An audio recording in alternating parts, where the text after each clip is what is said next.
Okay, so the couple things I'll mention here, you can see kind of your lower body is kind of underneath your upper body, and your weight tends to be more on your heels, as I mentioned, right? And your feet were a little wider than your own shoulders. I don't mind getting the shoulder wide or so max for your driver, but you know, when you're slightly wider than your shoulders with a 7-iron, tough to pivot, right?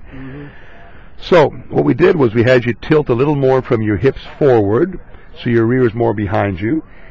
Obviously step back a little bit so that when you flexed both knees, you were on the balls of your feet, so more stable. And we had you narrow up your stance so it was easier to shift weight and pivot.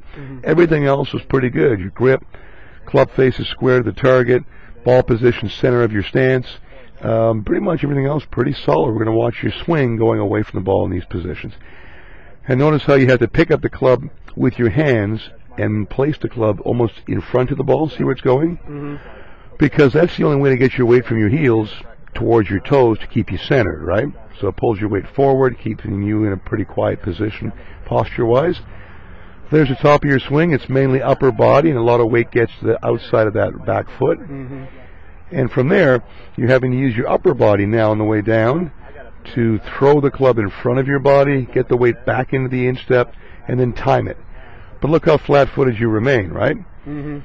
So the last few swings, you were able to get off your right side more effectively and shift weight earlier and have your arms follow your lower body as opposed to your lower body at the best trailing behind the arm swing, right? So more power with less effort.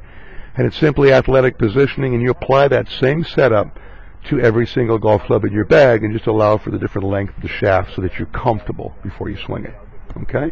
So